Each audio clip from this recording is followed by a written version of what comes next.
नमस्कार, मैं मनोज भट्ट। आप देख रहे हैं इंडिया टुडे ग्रुप का फार्मर डिजिटल प्लेटफ़ॉर्म किसान तक। आज बात करते हैं मक्के दी रोटी, सरसों दा साग वाले ट्रेंड के, जिसकी पंजाब में इस कल्चर की क्यों वापसी ज़रूरी है और जिसमें हरियाणा से सीख लेने की आवश्यकता यहाँ दिखाई पड़ती है। बात पंजाब हरियाणा का कल्चर ही एग्रीकल्चर है, हम सब जानते हैं। इन दोनों ही राज्यों की संस्कृति खेती-किसानी से जुड़ी हुई है। वहीं पंजाब, हरियाणा ही हरित क्रांति के पोस्टर स्टेट रहे। इन दोनों राज्यों ने हरित क्रांति को सफल बनाने में अहम भूमिका निभाई और देश की बड़ी आबादी को भरपेट भोजन सुनिश्चित हो सका। लेकिन हरित क्रांति के साइड इफेक्ट ने इन दोनों ही राज्यों के फूड कल्चर को भी बुरी तरह प्रभावित किया। मसलन मक्के दी रोटी, सरसों दा साग का ट्रेंड वाले पंजाब से मक्का और सरसों की फसलें अमूमन गायब है। बस बदले ट्रेंड ने पंजाब के फूड कल्चर को ही प्रभावित नहीं किया, जबकि एग्रीकल्चर भी प्रभावित हुआ है। हालांकि हरियाणा हरित क्रांति के साइड इफेक्ट से निकलने में कामयाब रहा, जिससे पंजाब को भी सीखने की जरूरत है।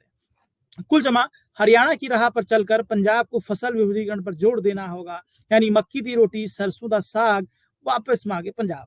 आइए आज इस पर विस्तार से बात करते हैं, समझते हैं कि हरित क्रांति के बाद पंजाब हरियाणा में क्या बदला, कैसे हरियाणा ने हरित क्रांति के साइड इफेक्ट से बाहर आने में सफलता पाई है।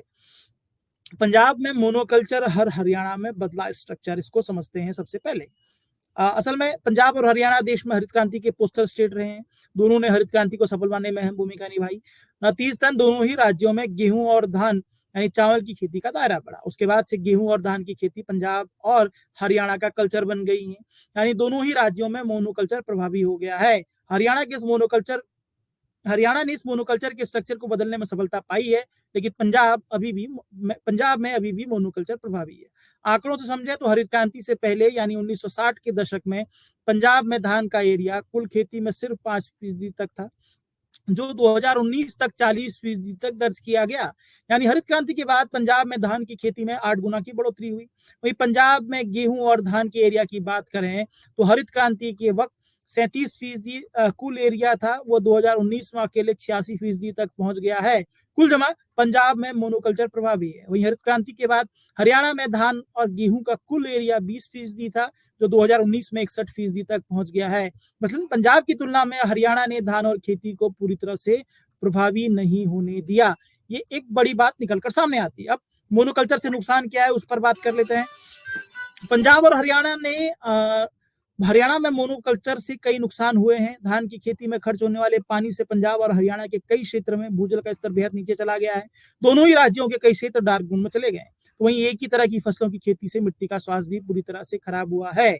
अब बात करते हैं कि पंजाब से कैसे मक्का कम हो गया और हरियाणा ने कैसे सरसों में जो खेती है वो बरकरार रखी, उसको समझते हैं। हरित क्रांति के साइड इफेक्ट को समझें तो ये है कि पंजाब से मक्के की खेती का एरिया कम हुआ है। आंकड़ों से समझें तो हरित क्रांति यानी 1966 में पंजाब में मक्के की खेती का रकबा 4.44 लाख हेक्टेयर था, जो 2019 में घटकर 1.09 लाख हेक्टेयर रह गया। समझें तो हरित क्रांति के साइड इफेक्ट से मक्के का एरिया पंजाब में 4 गुना तक कम हुआ है। हालांकि इस दौरान हरियाणा में भी मक्के की खेती 87,000 हेक्टेयर से 6,000 हेक्टेयर तक सिमटी है। लेकिन ये भी सच है कि मक्के की खेती पंजाब का कल्चर रही है और यहाँ पर यह ध्यान देने की जरूरत है कि मक्के की खेती में पानी कम लगता है। वहीं हरियाणा हरित क्रांति के बाद सरसों की खेती बरकरार रखने में सफल रहा है। मसलन हरित क्रांति के बाद हरियाणा में सरसों का रकबा बढ़ा है।